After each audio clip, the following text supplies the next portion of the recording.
And now, Bottom Split Theatre. Good evening, ladies and gentlemen. From way up in the huge-ass broadcast center, I'm Michael Derby. Tonight we've got another exciting triple-header Bottom Split Theater for you.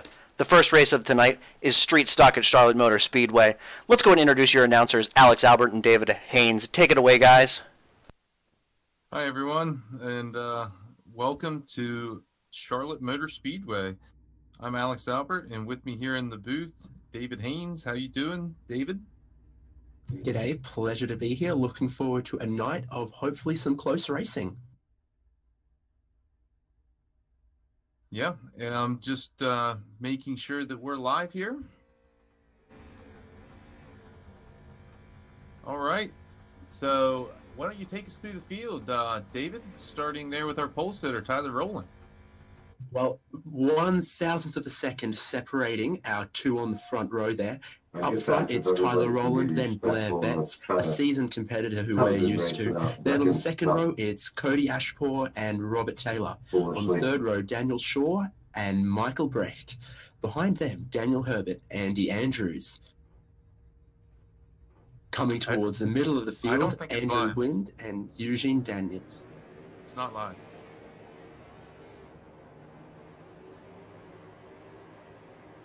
Okay, well, no one's seeing it, and I can't get it. We're used to. Sorry, folks, for the production value. No, I'm saying us talking about it not being live when it really is live. So, sorry for interrupting your rundown there. So we have Tyler Rowland on the pole, Blair Betts second, Cody Ashpour third, Robert Taylor is fourth, Daniel Shaw fifth, Michael Brecht is sixth, Daniel Herbert seventh. Daniel is just now catching the back of the field. Andy Andrews, with the alliterative name, always good for oval track racing, is in eighth.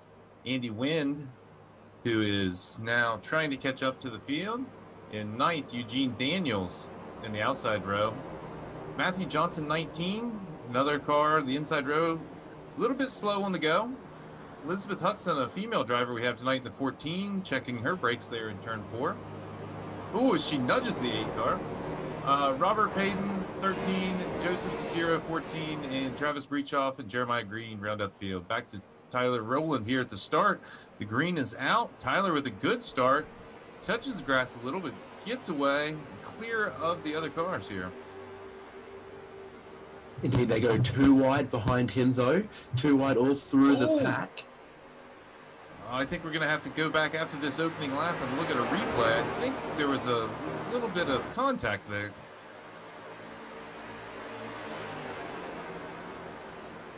Draft very strong at this track. Cody comes in behind Tyler.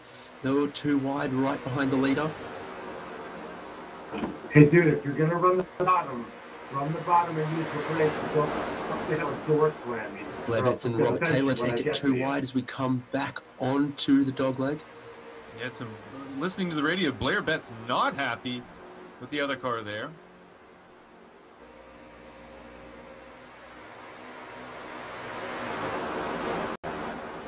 Leaders continue to come around. We've got a lead pack of 5 cars now. They're almost all in line, but it's too wide at the back there. I expect the 14 will be coming down pit road here in the next couple laps. It looked to me like they jumped the start. Speaking of the start, can we go back and look at the 10 car at the start?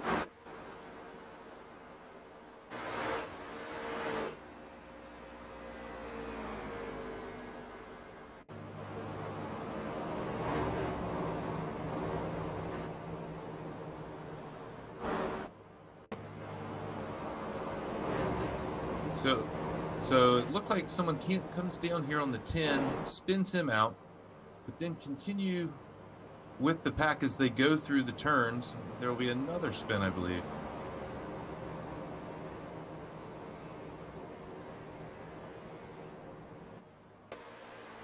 All right, back to live action.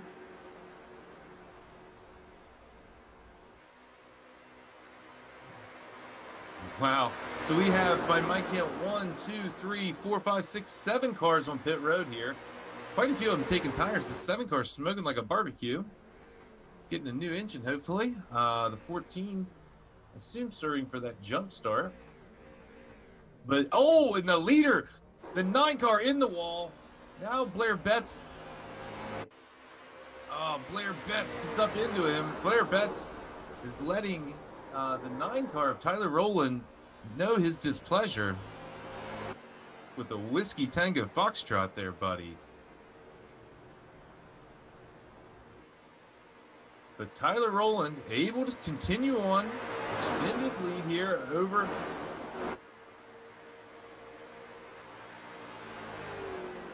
Well, it's Joseph DeCiro who's moved up into second place with all this kerfuffle. Now only 2 seconds back off our leader, Tyler Rowland. We'll see if that's costing Tyler any time out on track with that damage.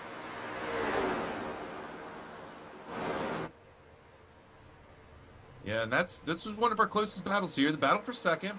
Eugene Daniels was very patient there at the start, able to stay out towards the wall, bait the car of Elizabeth Hudson into passing on the left through the line.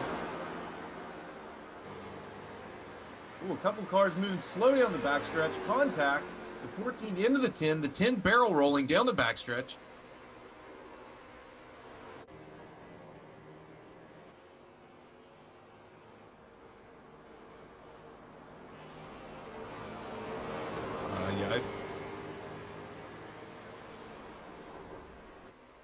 Yeah, it looked like the 14 waited on the 10 there and just cleaned him out. But apparently she was unhappy about the way she was treated earlier. Must be a hot night in Charlotte because the tempers are running hot. All right. Well, the number 9 continues in the lead, but the closest battle we've got now is second and third between the 12 and the 13 car, but the 12 gets into the outside, so 12 and 8, and the 12 gets into the outside wall there, carries on orbit again. There must be some damage on that car now, you would assume. Oh, yes. After damage like that, I have to believe that he's adjusted the rear toe. It looks like we had a change for position there. Eugene Daniels able to slip one by. Also continuing to monitor the radios, Blair Betts has retracted his previous Whiskey Tango Foxtrot and apologized for the contact with Tyler Rowland. So sometimes it takes a big man to know when he's wrong. That is some great sportsmanship here. Yeah, so the 12 looking to run back down the 8 here, while Tyler Rowland continues to pull away. This is the best race on the track. That gap between these two and the leader continues to extend, so the number 9 Tyler Rowland, nothing is for sure, but that lead is increasing. So David, you've raced here. Tell me a little bit about Charlotte. What makes it different than USA that we were at last week? I think the speeds are higher here. The draft will have a stronger effect. We might need our drivers to have a little more patience if they want to continue moving up the field, because as we see, we go into some of these corners with more speed than we do at the shorter oval. And this car, the iRacing Street Stock, one of the best cars on the service. I think we can both agree. Very tough car. A little bit tricky to drive with the older bias fly style tires, but it really lets you slide it around and makes the moves. That's right. This really is a great car for the younger drivers, for the drivers looking for some close or affordable racing. A proper all-American V8 under the hood gives plenty of power, but it's not necessarily easy to control or get the most of. Right, and so our biggest mover so far in this race is Joseph DeCiro. He's back in 12th after that contact with the wall, but still a big mover from that qualifying position. Joseph racing out of the Pennsylvania club. Still got the rookie stripes on the bumper, so he hasn't been around for too long.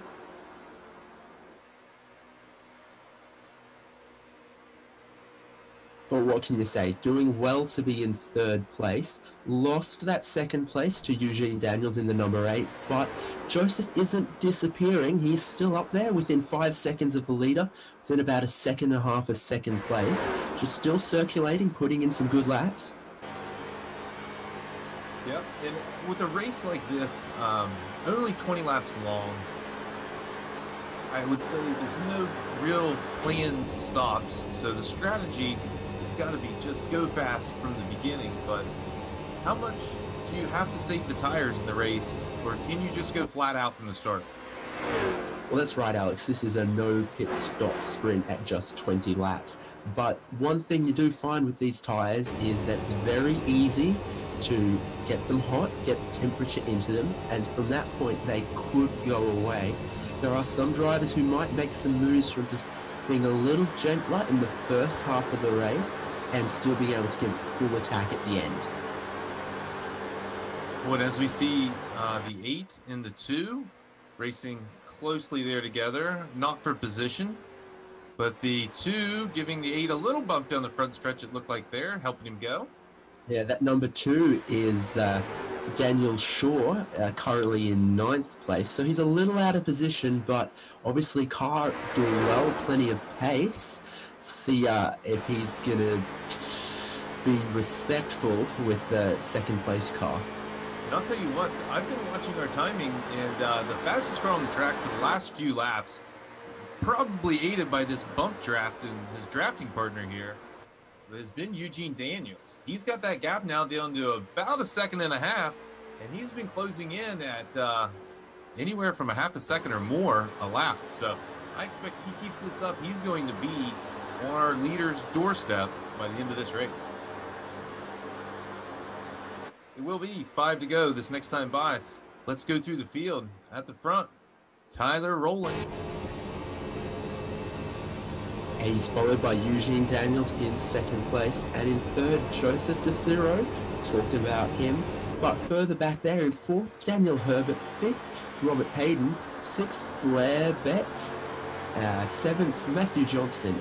Eighth, Michael Brecht. Ninth, Daniel Shaw. And rounding out your top 10 there, Andy Andrews. And Andy Andrews is our last car running. It looks like the closest 2 cars on the track right now are going to be the 2 and the 8, even though they're not for position. We think they're working together. The 8's using the 2 to help close down the gap here to the 9. The 9, his tires, I thought were maybe overheated. That time he's able to hold it all the way down to the line, on the white line. But he has been drifting up high. Well, that number 2 car, obviously with lots of pace, it could be helping our second place man, Eugene Daniels, just to be in the draft there. He's closed it up again on that lap, now to 1.2 seconds the gap. Yeah, Daniel Shaw was the fastest car on the track last lap and has the fastest lap of the race so far. So the 2 car has some speed, had some trouble in the early going, but now is using that speed to close down on the leader. The 8 riding his coattails. The gap now under 1 second. Yeah, I think Eugene Daniels doing very well to be patient and just stay behind that other car, even though it's not for position, and use that draft to put in some good laps. Maybe close it down towards the end. We'll see. Yeah, it'll be 2 to go this time by. Will the leader let the 2 car go? Or will he try to keep a little bit of a buffer here? Looks like he's going for the buffer. I don't know if that's the smartest play here in BST. The 2 car looks like ready to maybe bump draft our leader as we have 2 to go. And that's right, Daniel Shaw right underneath the bumper of Tyler Rowland. Not a whole lot of race to go. Let's see if this plays in. Oh, he gave the leader, I believe, just a little nudge. That's all it took. The drivers are right on the edge of it here. Adhesion. Number 2 to the low side. That's 9, our leader on the high line. Does he hold it up there? And we have the lap traffic being left. Oh, we're 3 wide here. 2 car starting a little wiggle. Oh, the 8 Oh, but second place is spinning roots out. it. He's Is that going to hit the inside wall? hard into the inside barrier. I don't want to call it just yet, but Oh. that looks like Tyler Rowland in the ninth. Yeah, so the 8 car was able to continue on, get moving, maintain third position. To me, that just looked like he clipped a bit too much of the grass on the inside of the oval there and then just couldn't hold it. Yeah, I think that's exactly what happened. I think that's our leader, Tyler Rowland, in the number 9 car, just crossing the finish line. Am I right? Yeah, good race, Wow. Tyler Rowland. And so second place was Joseph DeCiro in the 12 car. And then rounding out our podium, just now coming around to the finish line, Eugene Daniels. Eugene lucky to only lose one position with a strong run earlier in the race. And Eugene going through the grass there. Eugene, little regard for the instant system here in iRacing. So I think we saw a great race. David, what are your thoughts? I think that race had an action-packed little bit of everything. We saw good pace from Eugene Daniels, but we saw consistency from Tyler Rowland and a great race from our rookie, Joseph DeCiro. Lost second place, got out of the way, but then just managed to run clean from then and got second place back again. I think it's a real story behind all of our podium finishes tonight. Wow. So thanks everyone for tuning in. Hope you enjoyed the show, and catch us at our next event at USA Dirt here in just a few minutes. Mahalo. Thank you and good night.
Oh,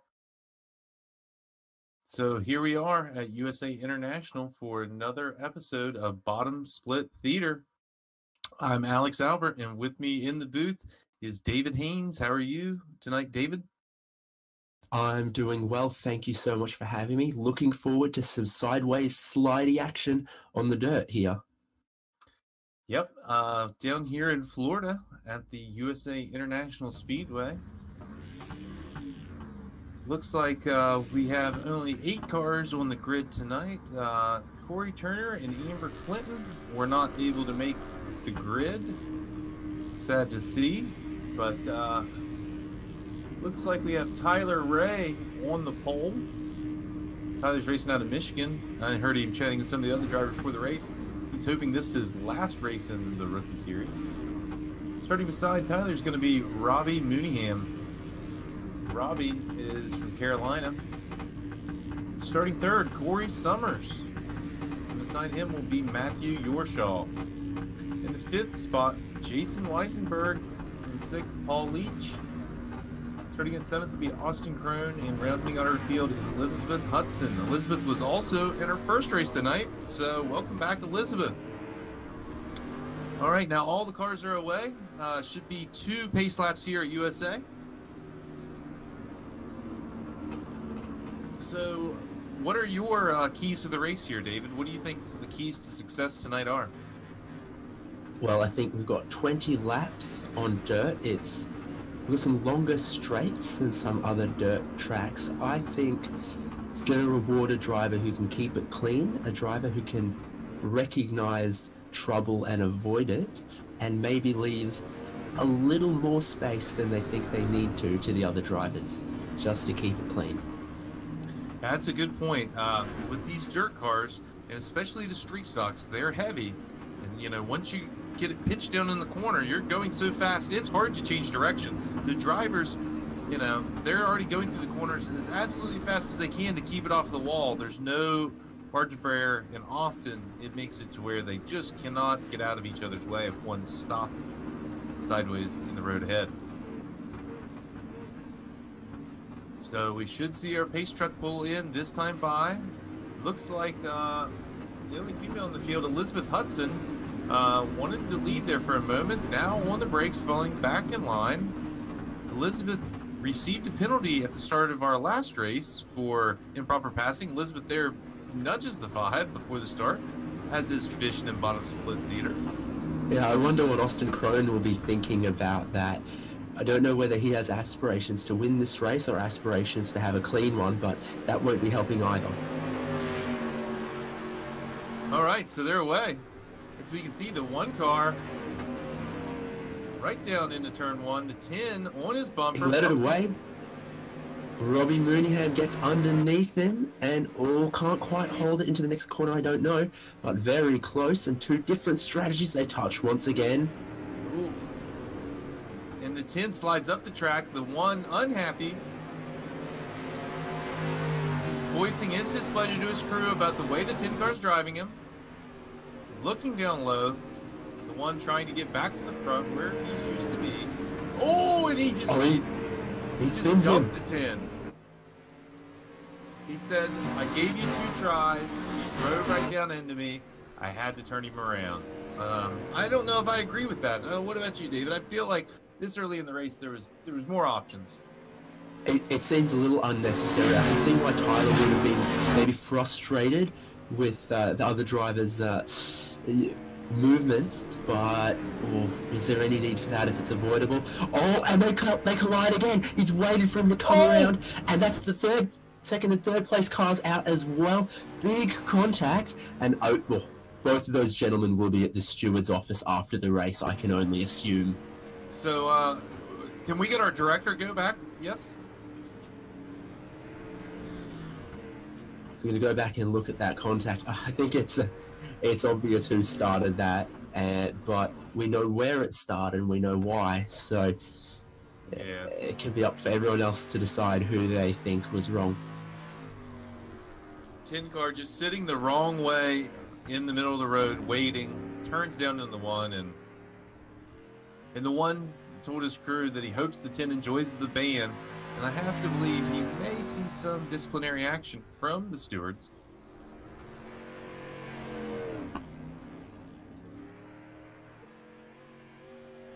So, leading now, though, is the number 9 of Matthew Yorshaw. I think relatively comfortable lead. Looks like 11 seconds. He might have been one of the few cars with good pace to have avoided the carnage that was caused by that contact between what were your first and second place cars. Now it looks like both of them almost out of contention. Yep, Tyler Ray still in 4th, but dropping back.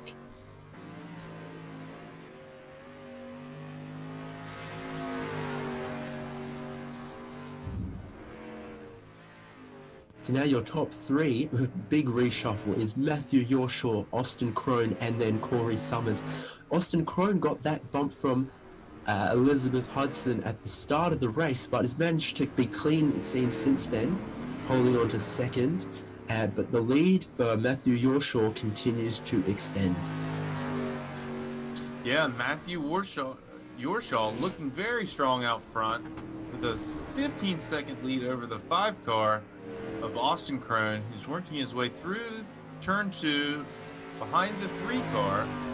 Quite the mix up there, as you said, with that early crashing and retaliation there.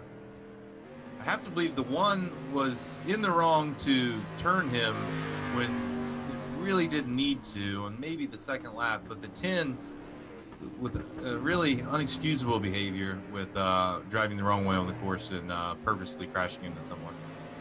Look, sometimes rubbing is racing, but to wait a whole lap for your opponent to be facing the wrong way on the track and to cause an incident for so many other cars in the race who weren't involved in that initial contact, that's... Oh, and the 10 just spun again, stopped on the low side of the track, and then backed up into the racing line when the 1 came along.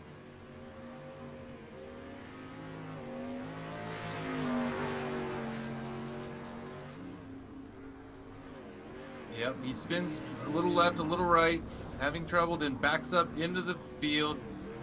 I'm not sure if that was completely premeditated, but maybe that was a crime of opportunity. Clearly not as blatant as what we saw earlier from that driver, but I don't think they ended up in the wall intentionally. I think they might have picked their time to reverse with some intention. Yeah. It's sad to see the 1 car have to tow again. I feel like he should have stayed out there. You lose so much time with the tows that I'm just not sure that his car was damaged bad enough to worry about that. And I think if there's any discipline of racing that you can get away with a little damage, it might be on dirt, where you can manage the way the car rotates, and just a little more attitude change can sometimes drive around some problems. And so at the front right now, our leader, the 9, slides up into the 2 car. The leader hard on the brakes in turns 1 and 2 there to avoid the 2, but then they could not avoid the contact coming off the corner. The 9 looks to have it pointed the right direction and fast down the main straight here, while the 2 keeps pace, the 2 of Paul Leach. That's the number 2, that is Paul Leach. 3 laps down on the leader, but looks like he wants to get some back, not being entirely patient with about 7 laps to go in this race. He goes low to the inside. It's a bit slick down there. The higher line looks like it gets quite better drive off the corner. And can our leader Matthew Yorshaw, they're still side by side. I think Matthew Yorshaw would do well to maybe let him go and just keep racing clean, as he's got a 22-second gap over 2nd place. That's, goodness, almost a whole lap. Yeah, as you can see, the corners are really slicked off on entry. The drivers are going to have to move around to find that grip. Looks like these guys are trying to go down low, drive through the slick stuff until they can find the new looser dirt. There they go. As you can see, they work down to the bottom all the way into the grass. The 2 bounces up. The 9 not quite able to get around. And like you mentioned, I don't know that he needs to. Yes, that too, Paul Leach looks now, after a few laps, to maybe have a bit more pace than the leader, but that is, barring any mistakes, that's an almost insurmountable lead for Matthew Yorshaw. He's done very well to avoid what's been a rather chaotic race, some of it with malice, some of it just, running out of talent even, but Austin Crone continues to hold second place, and Paul Leach now still a few laps down on that leader. Yeah, so coming here to 4 to go, our running order is Matthew Yorshaw in first, Austin Crone in second, Corey Summers in third, 1 lap down, Jason Weisenberg in fourth, 2 laps down, Paul Leach now back to fifth, 2 laps down, Robbie Mooneyham running sixth, he's 4 laps down, and he's the last of our runners. Tyler Ray, Elizabeth Hudson have retired. Amber Clinton and Corey Turner did not make the start. The 2-car hooking it right around the bottom, scraping off of the wall. This isn't the highest prize money dirt racing, but it is a great place for some to learn and hone their craft if they want to move higher up in the world of dirt racing. And I think we've seen some talent that might go far tonight, and we've seen some that probably won't.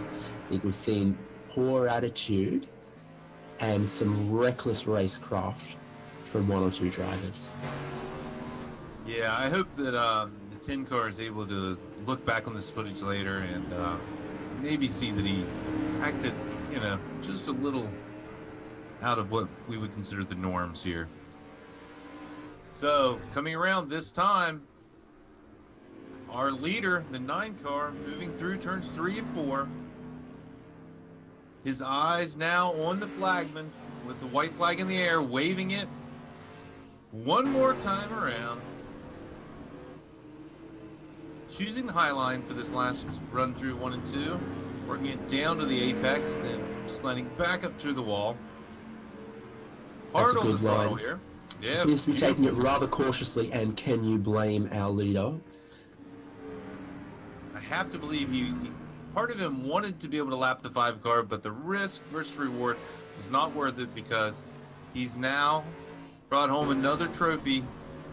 The 9 car, Matthew Yorshaw, your winner tonight. The 2 car now racing hard with the 5 here. The 2 with trying to get a moral victory.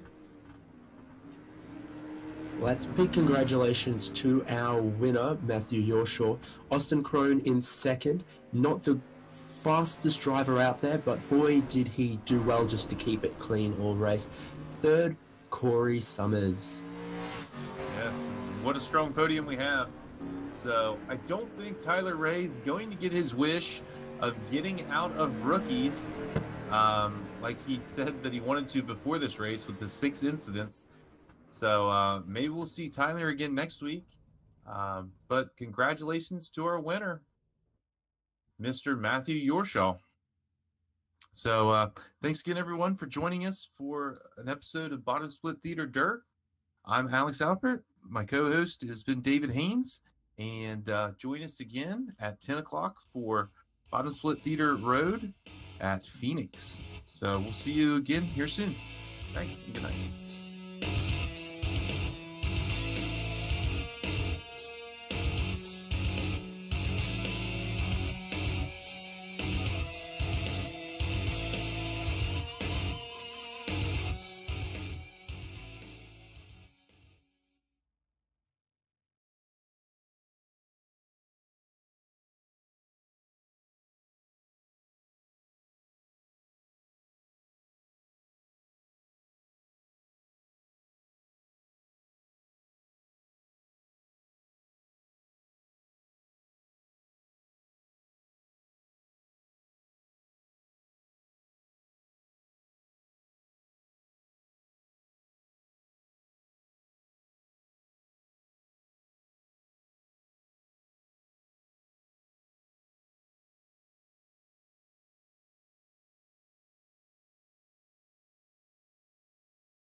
Welcome back, everybody, for the third installment in Bottom Split Theater.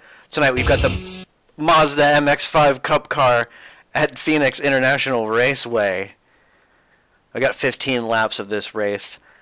Bringing it to you is going to be Alex Albert, Thomas Ellison, and David Haynes. Gentlemen, how are we doing? Doing very well. Glad to have the international contingent here in the booth with me, with the British Isles being represented by Tom. How you doing, Tom? Doing well, thank you, Alex. Looking forward to this race. Phoenix always brings a good competitive atmosphere to this series, and can't wait for it to start. And another part of the Commonwealth, Convict Island. How you doing, Haynes? Doing well, looking forward to this race, and it's good to be back. So, I don't know if you guys noticed, I was looking at, I was down there on the pit road with some of the drivers in the pre-race, and the chat amongst them is a little spicy, with Juan, their pole sitter, talking a little smack to Enrique. So, looking to see how this is all going to play out. That's Enrique, of course, the number 2 driver in this field. Juan Alba's on pole, number 4 driver, but looking pretty racy already. All right, so let's go down through our running order here. We have Juan Albers on pole, Justin Listman second, David Cox third, John Fletcher fourth, Colin Green fifth, Christian Kieminski sixth, Doug Walker seventh. Oh, where's the jump start? The pole sitter Juan Albers seemed to creep forward in his pit box there. I think he may have a penalty. And then it seemed like he got a late go after the lights went off. All right, so it looks like everyone's off so far. A little bit of contact back in the field, but I think everyone's going to get through.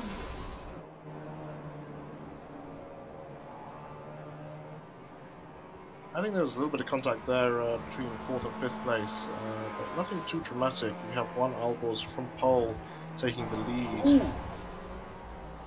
And John Fletcher. John Fletcher there, a driver out of Canada, another member of the Commonwealth, getting horribly caught up. Oh, Tipped into the barriers. I have to believe his car must be damaged as he's crashed again and now taken a tow. And disconnected. A short and sweet race there from Mr. John Fletcher out of Canada. That was Colin Green we got tangled up with there on lap 1. All right, so up at the front, still leading is Juan Albers, the number 4 car, being closely chased by Justin Listman. Our pole seater Albers did not pit that time. We believe he has a penalty. He'll have a couple laps here to serve it. Justin is now in the lead. Sorry, I had that backward. Oh, and we see 2 cars get together a little bit further back in the field here. David Cox and Colin Green. Yeah, predictable incident there between Cox and Green, coming into the turn 1 there, decreasing radius corner, and Green just slammed the Cox. Yeah, Green went in too hot on the Cox there and paid the penalty. Yeah, whiplash. Looked like Cox was able to whip it out and get away a little quicker, but looks like suspension damage there. Oh yes. So now the Cox is running at a reduced speed, and hopefully he can get back to the pit. But back up front, we have Justin Listman, our 6th car, continuing to lead in his Martini livery, followed by Justin Albers. In 3rd place, a little ways back, almost 2 seconds now, is Christian Kieminski. So close battling here. Oh, it's now they're side by side. Justin Listman being challenged by Juan Albers. Albers around the outside, jumping the curbs. It's an aggressive move from Albers there, and they touch. Listman not giving Albers any space there at all. This is tight racing. Oh wow! I thought we might see contact there, but Juan judged the braking point beautifully, kept off him. They're taking the inside line. Is he going to be able to clear him by the time they get to the hairpin? I don't think so. Well, we heard some fighting words from Albers on the grid, and I think some of his fellow drivers won't be giving him any more space than they need to in this race. Will he have to pit this time for a jump start penalty, or did he manage to get away with that one? It looked marginal to me, David. I saw him creep forward just before the green, but he got it stopped pretty quickly. I don't know how slim the tolerances are in this series. It may be that he got away from it, or he may just be driving with a penalty. I also saw that, and I don't know yet, no word from the stewards, if he did trip the sensor and will be receiving a penalty. Certainly didn't gain any advantage from it, but that's not how the rules work. I'll tell you who I have an eye on, boys. It's Oliver, our third place driver, the fastest car on the track by almost 2 seconds last lap. He's only a second and a half back. I think he'll be there this time by the line. Oh, and Oliver into the gravels. Runs a little wide. Threshold braking there. I think he just managed to gather that one up. Look, if we keep seeing side-by-side action between Justin Listman and Juan Albers, Oliver Aquino could easily get up here and make himself a force for the podium, for the win even. That's all we want to see. We want to see close driving between this leading trio. Looks like Justin dropped back a little bit from Juan there, but hopefully he'll be able to get back up and close the gap. So, Tom, what kind of strategy would you employ here in the 15-lap race at Phoenix? Would you treat it as an all-out sprint, or do you think you need to save the car a little bit? Well, it depends if I jump the start or not. If I had, then I would be looking to build as much of a gap as possible to serve an eventual penalty. If not, I think this track lends itself to a sprint. You want to get out in front and try and control the race from there. There's not much room for strategy here in a parking lot, as autocrossers will know.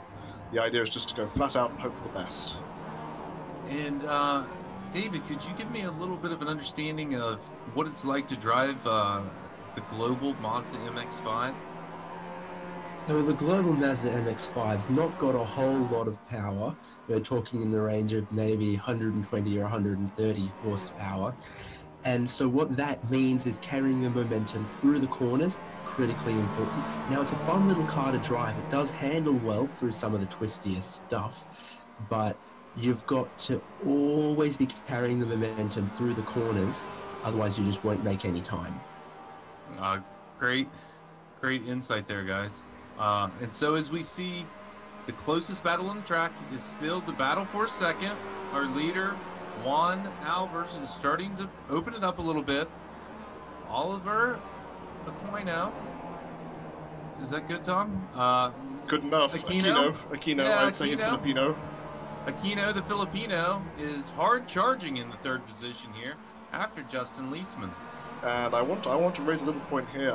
Leader Juan Albers is closely catching Enrique Hernandez, a lapped car in front of him. And these two drivers are having words on the grid beforehand. I'm not sure if there's going to be much quarter given here, but Hernandez stays wide, respectfully, and gives Albers the space. Yeah, very gentlemanly move there. Could we go back and see a replay back 15 seconds on the 6 car?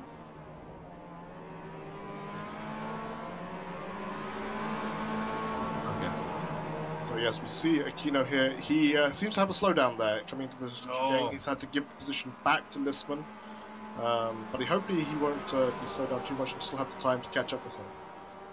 This could be the battle that we'll be watching to the end here. This has been exciting racing.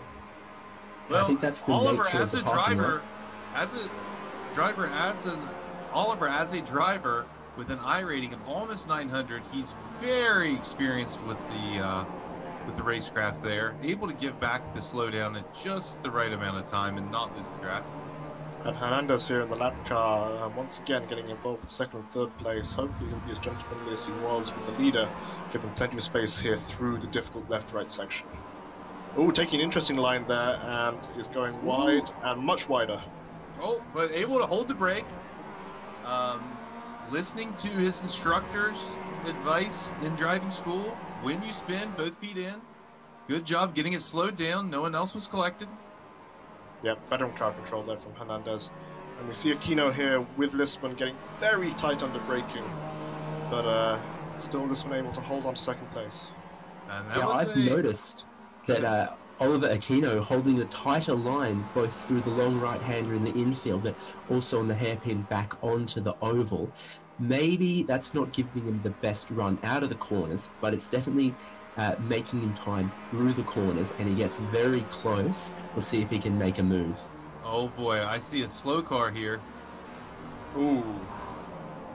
That was Gustavo Vicentin, running 7th place, but clearly a damaged car, and he got out of the way correctly, I would say. That's gentlemanly driving once again. I have to say the traffic has been very, very cordial today to the leaders. All right, so we're working just past the halfway point here. It's going to be 7 laps to go this time by as we see the 6 car bounce off the curb, kind of park it on the apex. The 9 smartly on the brakes to avoid contact. Because as we know, the name of the game here in Rookie Mazdas is safety rating. It's not winning the race. It's getting out of rookies and getting on to race with the big boys in the upper series. And even though these are rookies, scouts are here from the big teams. They're looking for any up-and-coming talent to prove their worth, and a smart drive will get more attention than maybe a flashy drive. Well, this is where tomorrow's world champions are. So, yep, let's ride along with the leader here, Juan Albers. Very tricky turn here into turn 2. It's hard to see this cone. Counter steering all the way. Man, Juan is very busy in the car here. Looks very close to the wall there on the left-hand kink. I think he's got some damage on the front left. The car might be crabbing a little bit, giving him a lot of oversteer. Credit to him if he's managing to hold it so far, but we'll see if that closes the gap to the cars behind. The last lap from our second place car, Oliver Kino, has actually made a move on Justin while we were on board there and has gained second place. And he ran a faster lap than Juan the last lap, so I don't think this race is over yet by a long shot. Oliver Kino here with a strong performance. Hopefully now he's going to setting about catching the leader. So David, you're an experienced driver and you've driven with the damaged car before. Would you stop if you were Juan? 6 laps to go. No, I wouldn't. I'd keep that track position. I'd try and drive carefully, try and hold on to it.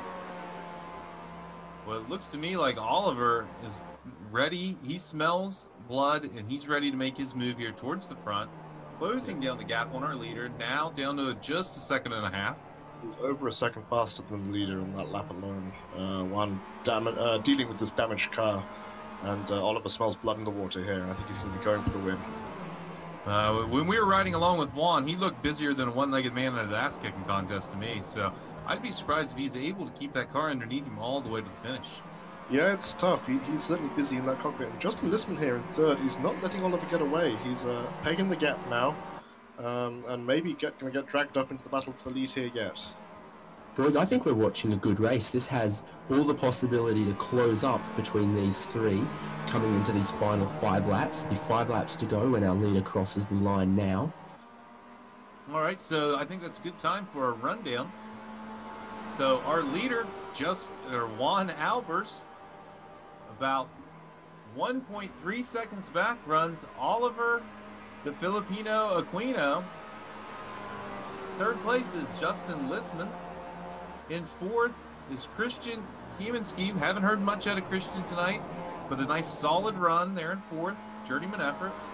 We move back to Doug Walker in the Burger King car here in fifth. Then there's Colin Green in sixth. Gustavo's in seventh. We have the big man David Cox, the 1 car, down in 8th. Enrique Hernandez now in the wall, running 9th. Or maybe no longer running would be a better description. And John Fletcher has retired. So, not sure what's going on here with Enrique. I think he'd want a tow, and there he goes.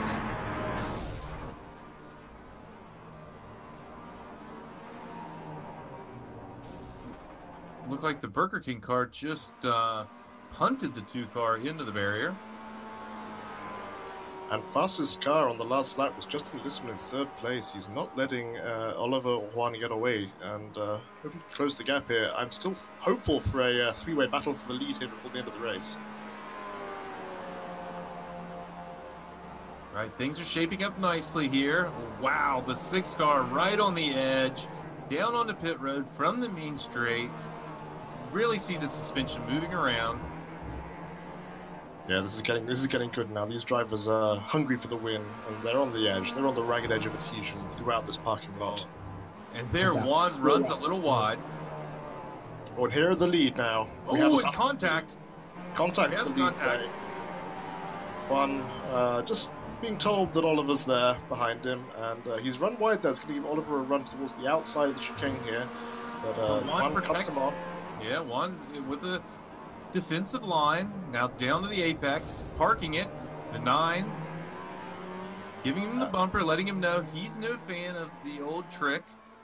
And that trick there, may I just say, is one of my more disliked strategies in defensive driving. Oliver there setting Juan up for the over-under coming out of the hairpin, but Juan refuses to accelerate on the preferred line and stays covering his inside line, preventing Oliver getting around him. Perfectly legal, just might be considered a bit of a dick move. At least in bird culture. So there goes the 9 car, down into turn 1, not able to make it stick, looking for the apex at turn 2. 6 cars now closed up. We have 3 cars under a blanket. Yeah, this is some excellent racing here. Oliver's certainly hungry for the win here, letting Juan know that he's all about. Juan And carrying a lot of speed there. I think it'll be here in the parking lot section where Oliver's able to get side by side again. If not there, it'll be a draft move, but I really feel like it's so twisty down in here that Juan's just going to get his hands full at some point in these next 2 laps. Yeah, Oh, he's no coming. doubting- Here we go. For the inside bit of contact, they continue. There's no doubting Juan Elbor's talent, but we know he's got a car that's very twitchy through the tight, twisty stuff, but seems to be okay out here on the banking. So that's what Oliver will need to do if he wants to get past for the win, is just be patient here and then wait for a good run or a mistake from Juan on the twistier infield bit of this track. All right, so it's 2 to go. This time by. Oliver looking to the inside here. Taking tight lines, it's decreasing radius corner, but Juan, still scratching on the brakes, he's going to turn in, he's going to hold it. Oh, they're able to... They stay that's off each fat. other. Oh, and then one goes. He's gone. Oh, A valiant effort there from Juan Albers to try and save that. Held it all the way through turn 1, but eventually just snapped back on him. No contact. There was a clean pass from Oliver, but Juan now with a bit of car damage. Sit back to third. I think he wrecked 7 times, but saved it 6. He was sideways for most of those first For 3 second turns. place, Justin Listman hits the wall. Oliver Aquino, the only one managing to keep it clean of that 3 leaders. Yeah, Oh, Justin wow. got a little bit. He just got a little bit excited on the throttle coming out of the turn there and made contact with the wall. Now I think he's heavily damaged the right front of his car there. Was not turning left at all into the hairpin, and Yeah. Juan is now back into second place. All of this excitement leaves Oliver El Aquino from the Philippines out in front as we enter the final lap. All he has to do is keep together now for the win. Well, they all came together and they were racing close, and now it's spread out a little bit, but that was the action we were after. Enrique there might have gotten the wall at the exit of the hairpin. Christian was able to avoid him. Justin Listman so heavily damaged he had to pit coming to the white flag. So I think Christian will get a position here. Christian coming around out of turn 4 NASCAR. Justin Listman stopped on the pit road. Christian coming by at high speed. And yes, Christian Kaminsky will move into the 3rd position, our final podium spot. As Yes, our just leader. in the pits now, taking tires for the final lap. A bold strategy. So Oliver Aquino.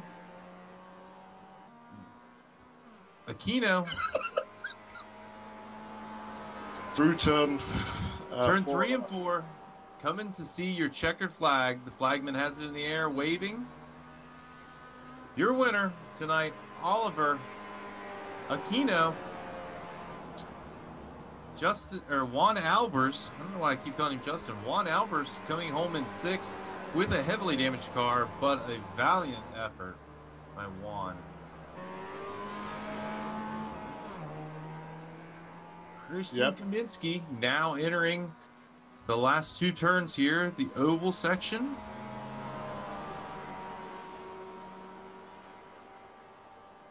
Christian, our 3 car, racing out of the Dutch, Austrian, Swiss club.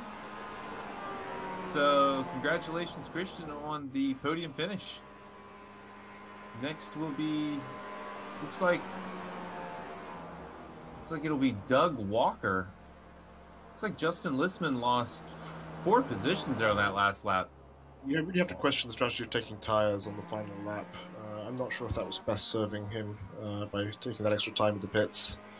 But maybe he had one go down, didn't want to damage the car further. So yeah, we can't be held accountable for all the decisions being made by his pit crew there. So I think we saw a great race. Very exciting, definitely. If you would ask me before the race if I could have scripted this, I know I couldn't have. So what are your thoughts, David? Well, I think we saw a really good effort from Juan Albers to try and hold on to that damaged car, but I think it was kind of obvious that the gap that he had for the lead was closing, and that once he had the other drivers racing wheel to wheel with him, it's going to be way more difficult to hold on to that twitchy car. We just saw Oliver Aquino be a little bit patient, not too much, but just enough. When he had an opportunity, he seized it. He came through for that win. Unfortunate for Justin Listman to see him get dropped from the podium so late in the race after what was pretty good performance from him, but it just goes to show that for a good result, you have to get to the finish line. Yeah, and so Tom, I know you've seen a lot of these bottom split theaters with me here from the booth. So what do you think the key to the victory was tonight? As the great Mario Walker once said, to finish first you have to finish. And Oliver Alcino drove a great race, but you have to say that it was made easier by the mistakes of Juan and Justin behind him. Take nothing away from the drive, it was a good victory, but to cut down on those mistakes is really the first key you're going to have to start making your progress up through the fields. I would have to agree with that. And thanks, everyone, for tuning in. I hope everyone enjoyed our coverage of Bottom Split Theater Road. I'm Alex Albert. In the booth again tonight with me was Tom Ellison, David Haynes, and Michael Derby, the man switching all the cameras, doing all the work behind the scenes to make this happen. Thank you, Mike. So hope you join us again next Monday, 9 p.m. See you then. Mahalo. Good night. Good night, everyone.